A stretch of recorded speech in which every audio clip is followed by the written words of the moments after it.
Look at these two sentences.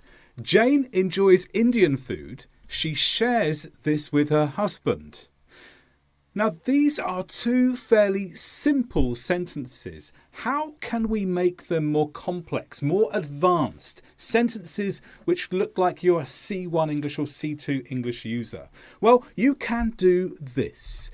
Jane shares the enjoyment of Indian food with her husband.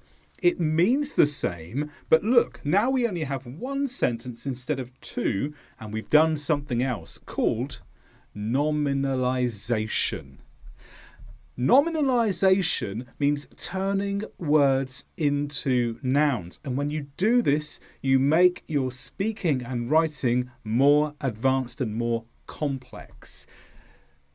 Here we had the verb enjoy, but if we change it to a noun, it becomes enjoyment. So enjoys in the first sentence now becomes enjoyment in the second example. And we've compressed all of the information into one sentence. It's more complex. We could do this with other verbs too. For example, imagine the word develop, which is a verb. Change that into a noun and you get development. Here's an example with two sentences, again, being converted into one. So in the two sentences, the building is being developed. The engineers are discussing it. We can combine it into one by changing develop into development and reorganizing slightly. The engineers are discussing the development of the building. And here's one more example. Prove is a noun, is a verb, and the noun form is proof. Look at the first two sentences. They proved their idea. They shared it with their tutor. Change prove to proof, the noun form, and you can do this. They shared the proof of their idea with their tutor. Let's examine this more closely for the key points of what you can and can't do here. First of all, you may have noticed that when you do this nominalization, you often end up with a structure, the noun of noun. Look at the last example again here. They shared the proof of their idea with their tutor. So prove became proof, and that comes after the. The original noun, their idea, stays the same. But the order of words is as follows: the proof of their idea, because when you change the verb into the noun, it's taking a describing role of the original noun. So now we have their idea is the main noun, and proof is describing the idea. It's kind of like an adjective form, but because it's a noun, we use the something of something. Sometimes we could say a something of something, but the noun of noun is a very common pattern when you use nominalization. As we've mentioned, you can change verbs to nouns, but you can also change adjectives to nouns too. Have a look at the example here. London is beautiful. That's why I'm going there.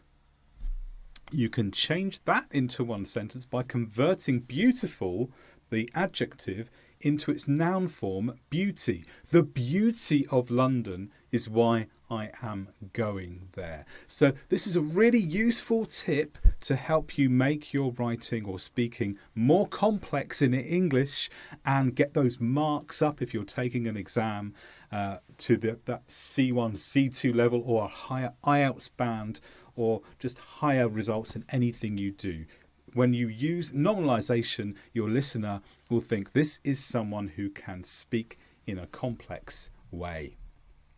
Well, let's not just learn about it, let's practice too. So there are 3 parts. In each part, I'll give you an underlined word. The first part, it'll be a verb. You have to change that into a noun and make one new sentence from the two original sentences. So can you change the underlined verb into a noun and make one new sentence? I'll give you 20 seconds for each part. Here's part 1. The committee will decide. This will happen on Friday.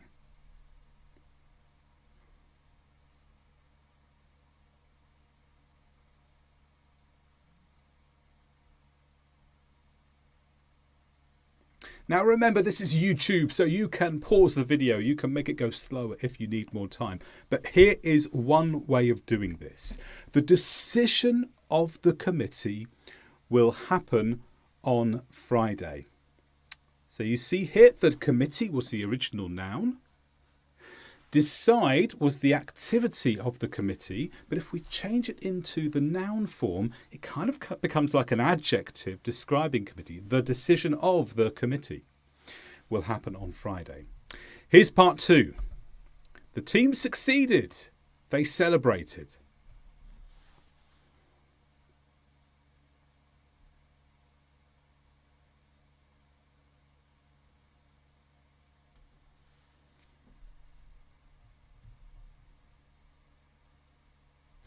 And the answer is, well, two possibilities here. So succeed is a verb.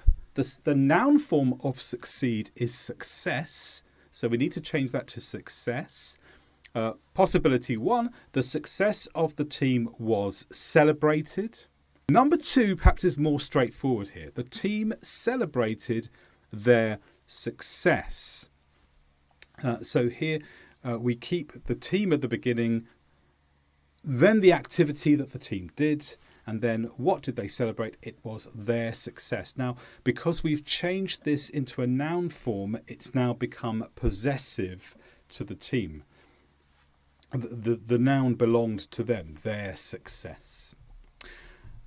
Okay, part 3. This time you've got to change an adjective.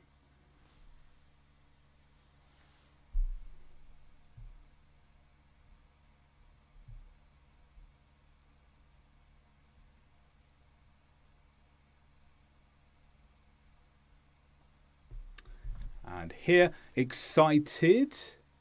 Well, this is the adjective. It's an adjective in this case because it's a feeling word that comes after to be. So excited was an adjective. It can be a verb form too, but here it's an adjective. And the noun form is excitement. The excitement of the children stopped them from sleeping. So again, the excitement is now describing how the children are. So it goes before the children in the of structure. Okay, a couple of things before we finish that are really useful on nominalisation. First of all, for active verbs, you can create a noun form using ing. Let me give you an example. So run is a verb. It doesn't really have a noun form. But we can make a noun form by adding ing, the running of animals. So by changing run into running, we now make it a noun form. And you can do this with verbs that have an activity. The ing turns it into a noun. And finally, you could change more than one word into a noun. Have a look at this. People write books for pleasure. This provides a passive income. So two separate sentences here. Write can become writing, the activity, changing words with ing. Provide can become provision. So the writing of books for pleasure leads to the provision of a passive income. Now here I've taken both verbs and turned them into nouns. So we have a new sentence, but now we have no verb. So we have to add one in describing the relationship between the two parts. The writing of books for pleasure leads to the provision of a passive income. So I've added a verb here to express the relationship between the two parts because, of course, a sentence needs a verb. So that's an introduction to nominalisation. I have more information on nominalisation in my Advanced English Grammar course, link in the description, or click below to get more videos from me.